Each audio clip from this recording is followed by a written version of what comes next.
O texto vai nos dizer a respeito do filho pródigo, irmãos. Aleluia! E esse texto ele é muito conhecido, porém, hoje eu creio que será uma palavra memorável, uma palavra onde você vai refletir muito, né? E oxalá que todos pudessem ter acesso a essa palavra, porque ela vai nos ensinar muito. Glória seja dada no Senhor. O texto que está registrado em Lucas capítulo 15 e o versículo de número 11 narra a história do filho pródigo. Mas eu quero ler para os irmãos a partir do versículo de número 20, que diz assim, eu vou ler, os irmãos só acompanham.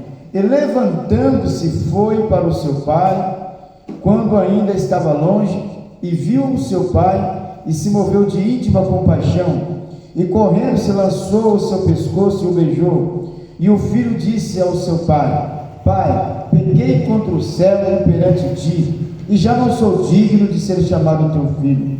Mas o pai disse aos seus servos: Trazei depressa o melhor vestido, e pondo-lhe um anel na mão, e alparcas nos pés, e trazei o bezerro cevado, e matai-o, e comamos e alegramos, porque este meu filho estava morto e reviveu, tinha se perdido e foi achado. E começaram a alegrar-se. E o seu filho mais velho estava no campo, e quando veio, chegou perto de casa e ouviu a música e as danças, e chamando um dos seus servos, perguntou-lhes que era aquilo. E ele lhe disse: Veio teu irmão, e teu pai matou o bezerro cevado, porque recebeu são e salvo. Mas ele se indignou e não queria entrar. E saindo o pai, estava com ele. Mas respondendo ele disse: Pai, eis que te sirvo há tantos anos, sem nunca transgredir o teu mandamento, e nunca me deste um cabrito para alegrar com os meus amigos. Vindo, porém, esse teu filho, que desperdiçou toda a tua fazenda com as meretrizes, mataste um bezerro cevado. E ele disse: Filho, tu sempre estás comigo, e todas as minhas coisas são tuas. Mas era justo alegrarmos-nos e folgarmos, porque esse teu irmão estava morto e reviveu, e tinha se perdido e achou-se. Os irmãos podem tomar assento dando glória a Deus. Esse texto aqui é muito maravilhoso, porque ele narra a história do filho pródigo. Eu só li a parte onde ele já estava voltando, né? Mas o texto em si, a partir do versículo 11, ele vai narrar a história por completo. Por que eu li a partir do versículo 20? Porque o meu foco hoje não é falar exatamente do filho pródigo, e sim do irmão dele. Esse moço, como o irmão sabe muito bem da história, ele chegou um dia, estava tudo bem lá na casa do seu pai, estava tudo certinho, mas ele chegou um dia e falou para o seu pai, pai, olha, eu não quero mais viver na sua casa, eu estou cansado desse negócio aqui, eu acho que eu tenho direito na herança, eu quero que o senhor me dá o que me pertence, eu não quero nada mais, eu quero que o senhor divide a herança e dá o que me pertence, porque eu vou viver a minha vida, eu vou para o mundo. E esse pai então dividiu a herança e deu nas mãos dele, e ele foi para o mundo, né? Como os irmãos bem sabem, ele gastou tudo, e aí um dia ele caiu em si, se arrependeu e voltou, como os irmãos bem sabem. E quando ele voltou, o seu pai de longe viu ele, né? Todo maltrapilho, barbudo, cabeludo, cheirando mal, né? E desidratado. E esse pai então foi correndo ao seu encontro e abraçou. E os irmãos sabem que esse moço, ele foi ao ponto máximo da humilhação, dizendo ao seu pai: Pai, olha, o senhor não precisa me tratar como teu filho. Eu reconheço que eu pequei, então o senhor só me trata como um jornaleiro, como um trabalhador comum. Para mim já vai dar bom demais. Aleluia. Ele reconheceu tudo aquilo que ele tinha feito de ruim. Pois muito bem, queridos irmãos, isso aqui retrata a igreja de hoje, né? Porque Deus, Ele sempre tem tratado os seus filhos com todo carinho, mas muitos olharam e viram que lá fora era melhor, então eles quiseram se desgarrar e viver o mundo lá fora.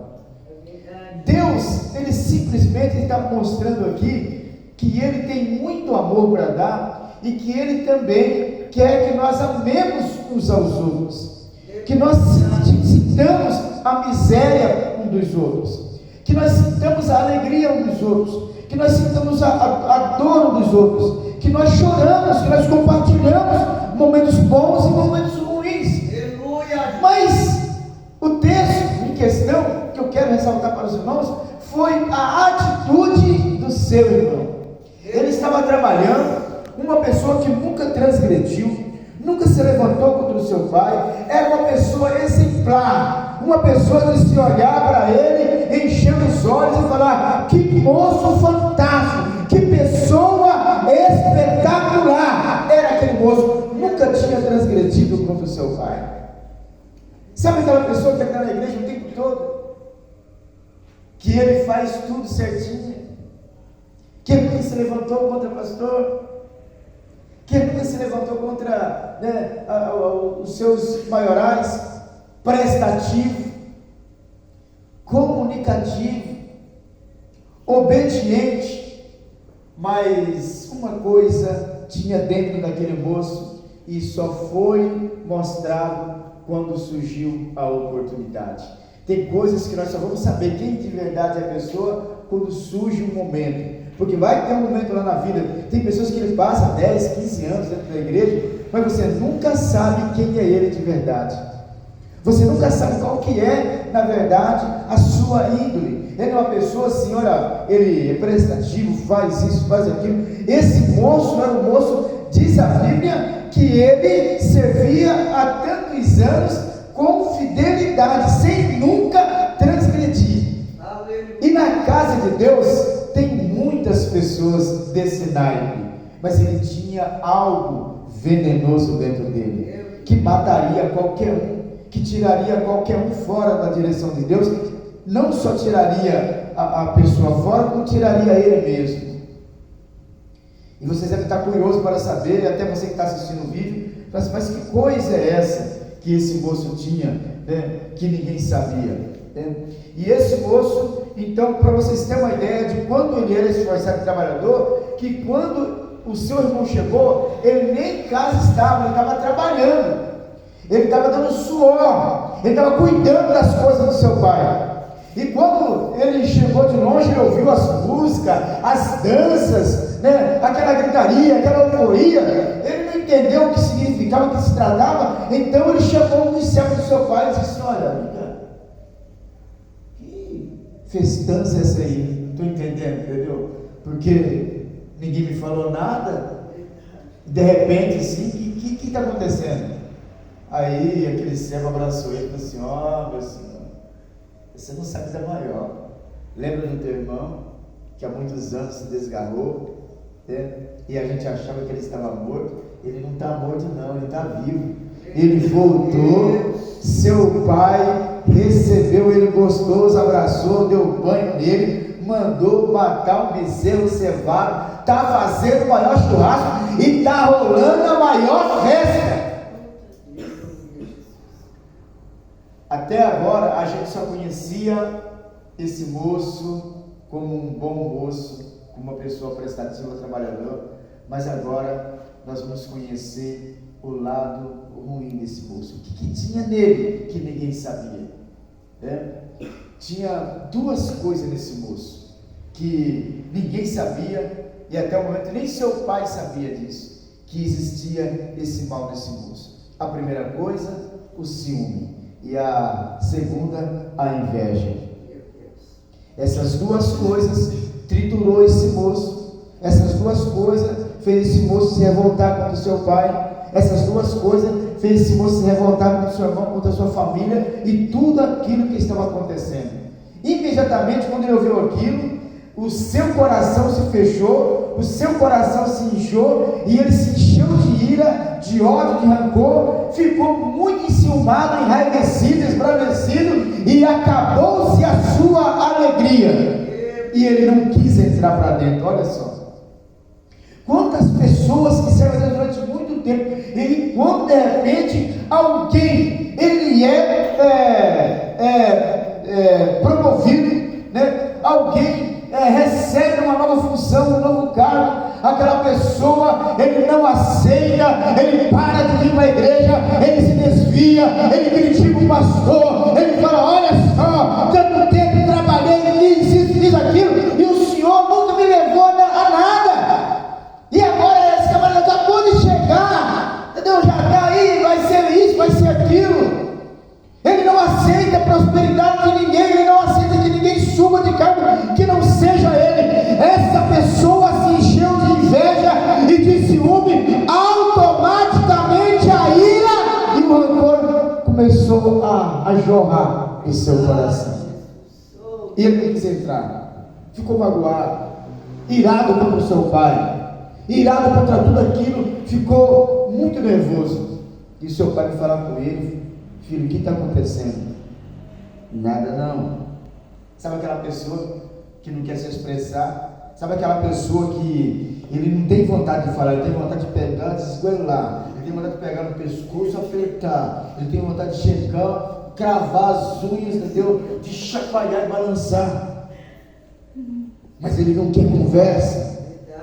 Esse moço estava muito irado, até que o seu pai, né, com muito carinho, conseguiu arrancar dele: meu filho, o que foi que aconteceu? O seu irmão voltou. Então ele botou para fora toda a sua inveja, todo o seu ciúme, tudo aquilo que estava lá dentro. Olha, pai, eu quero dizer uma coisa para o senhor: eu estou há muito tempo com o senhor. Olha aqui, eu tenho trabalhado, olha minhas mãos, olha aqui minhas mãos. Aonde eu estava agora, meu pai? Estava trabalhando. Pois é, estava trabalhando. Eu não estava igual esse delinquente de teu filho aí, né? Teu filho, nem é meu irmão, é teu filho. Eu não sou igual esse teu filho aí, não. Ele gastou tudo a tua fazenda, ele esbanjou, ele não se expressou. Eu estava trabalhando. O senhor nunca me deu um bezerro para mim me divertir com os meus amigos, e agora vem esse teu filho aí e o senhor faz festa para ele. Que é isso? E aquele pai falou assim: oh, meu filho, não era justo. Sabe aquelas pessoas que faz questão de fazer com que o fulano sinta ódio de uma pessoa que ele sente ódio, que ele tem mágoa daquela pessoa, que ele tem rancor, e ele quer que o outro sente também, e faz você se afastar daquela pessoa, só porque ele sente mágoa, só porque ele sente raiva. Ele não foi com a cara da pessoa. Irmãos, crente não tem que ter esse negócio: não fui com a cara do fulano, não sei porquê, o meu santo não bateu com o dele. Se o teu santo não bateu com o dele, é porque alguma coisa de errado tem em você, não é nele. Para você que está assistindo o vídeo também, quantas pessoas aí em igrejas que falam assim: olha, eu não vou com a cara daquele irmão, não vou com a cara daquela irmã, eu não vou com a cara daquele pastor, eu não vou com a cara daquela diaconisa, eu não vou com a cara daquele diácono, daquele presbítero, não vou com a cara daquela semana de oração, no topo, não desce na minha garganta. Tem muita gente desse jeito. Mas só que a Bíblia, ela fala assim: ó, suportar, se for possível, quando estiver em vós, se for possível. Mas isso é para quem realmente tem dentro de si o amor verdadeiro, que sintais a mesma coisa do Senhor. Agora, o que tem de pessoas tentando causar divisão, causar confusão, emulação, porfias.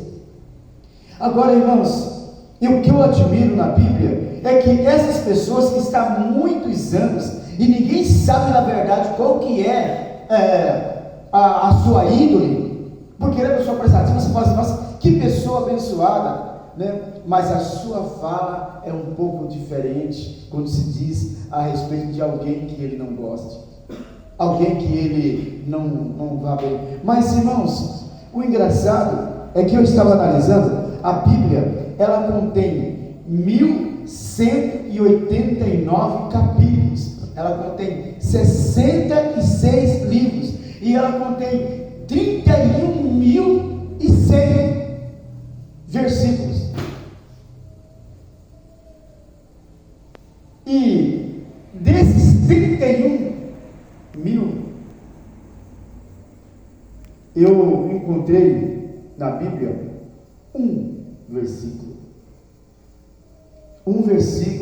que é assustador, um versículo que causa pavor, um versículo que é para sentir medo, um versículo que, se você parar e analisar ele, é o único versículo da Bíblia. Tem versículos que falam de diversas coisas, mas esse versículo, o único versículo da Bíblia que se torna o mais influente, que se torna o mais assustador e o mais temeroso, que está registrado em Apocalipse. Não sei se os irmãos sabem qual que é. Já pararam? Alguém algum dia chegou a comentar alguma coisa disso para vocês? Para você que está assistindo o vídeo também, alguém algum dia já conotou, já falou, né? Mas para mim, e eu acredito que não exista outro versículo onde você possa sentir medo, onde você possa sentir aquela necessidade de realmente fazer algo para que mude a tua história. Apocalipse capítulo 20, versículo 15. Esse versículo é um versículo para se refletir, porque esse versículo, ele fala se sinceramente você vai estar lá dentro ou não. Meu Deus, aleluia. Sabe qual versículo é, irmã Josiane? É porque eu não vi se ela é interessada em abrir a Bíblia para poder ver. Vejo todo mundo procurando, a senhora, de repente, para a senhora é mais interessante esse versículo. Acho que é.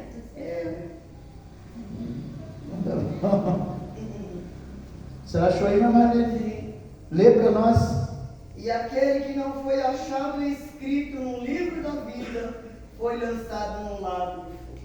E aquele que não foi achado escrito no livro da vida foi lançado no lago de fogo. Aí você fala assim: não vi nada para poder ter medo. Não viu nada, meu irmão?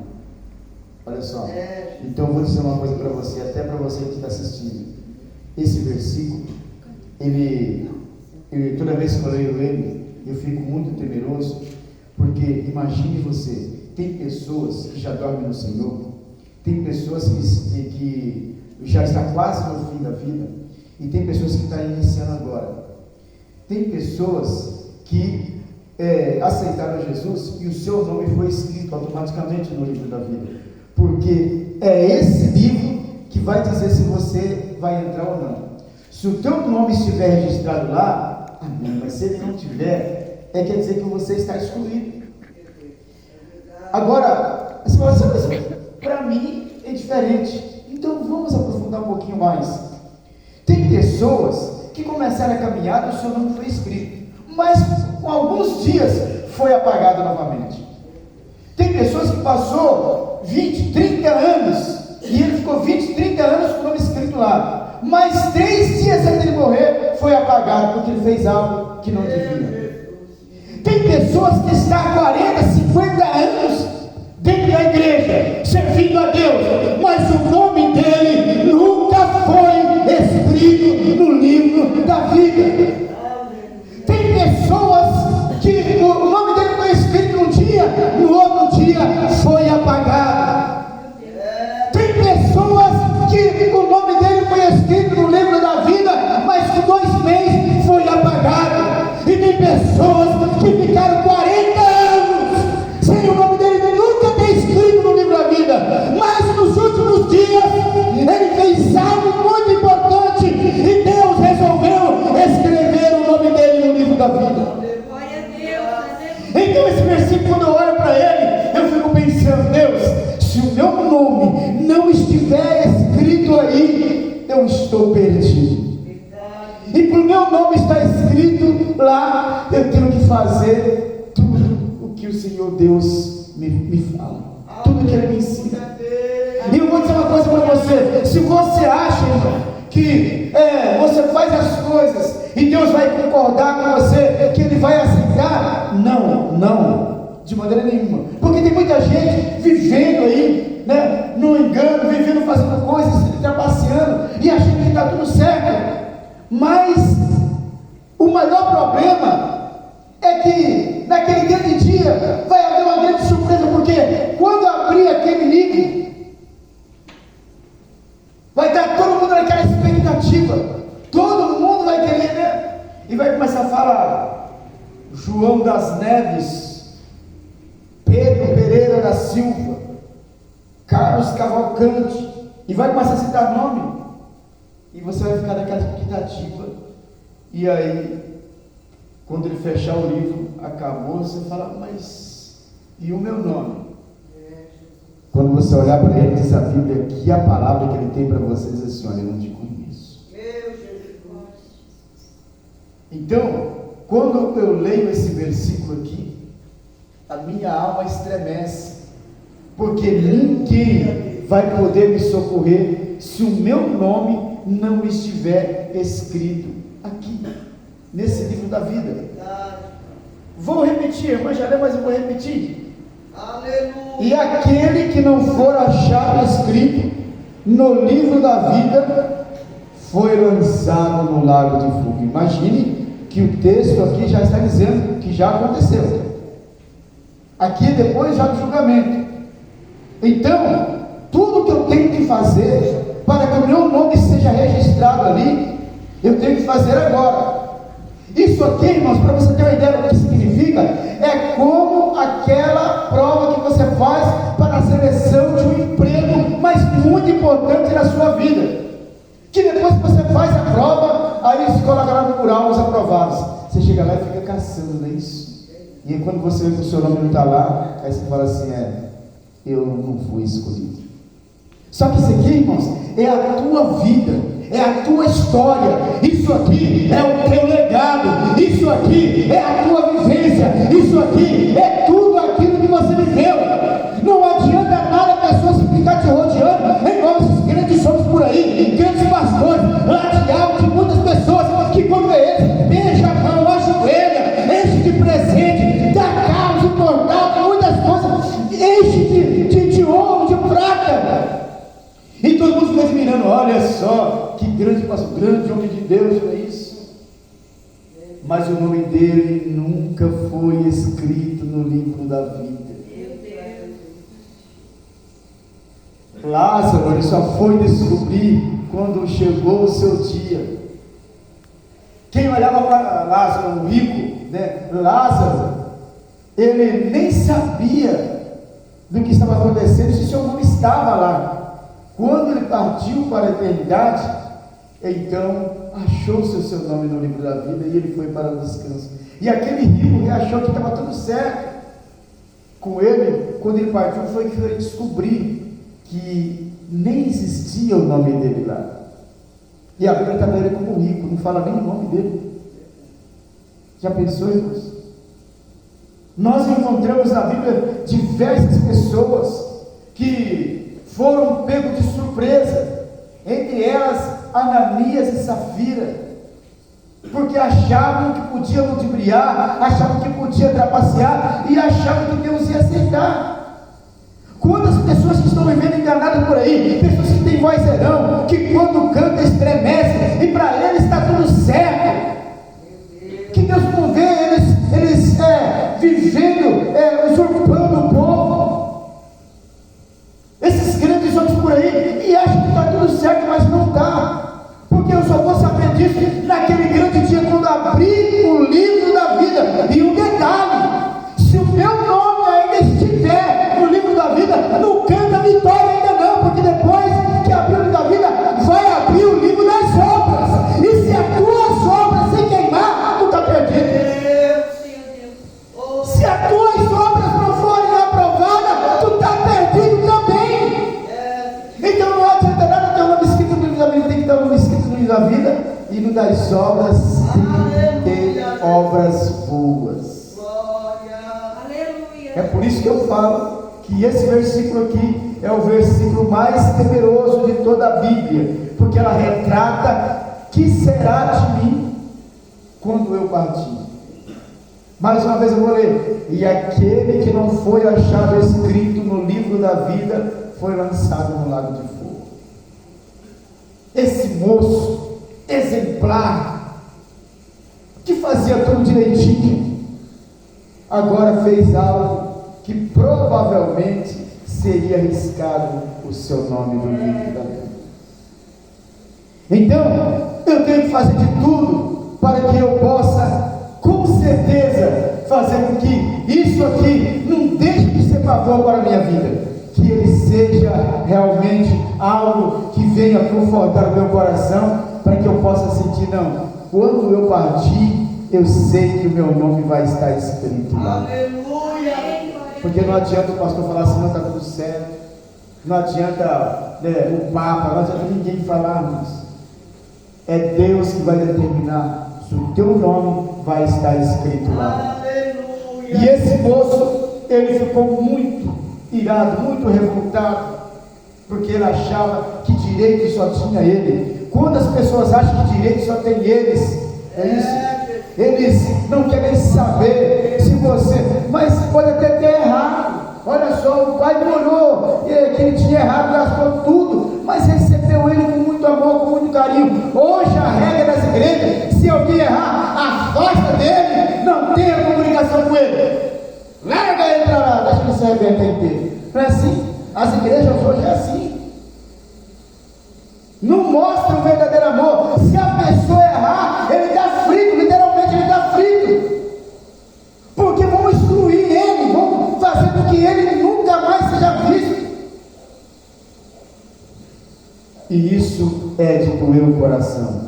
Então, irmãos, essa palavra do filho pródigo, que muitos conhecem e já viram muitas vezes pregar, qualquer um condenaria esse moço. Gastou tudo, agora quer, entendeu, pegar a parte. Não é assim que as pessoas pensam, né?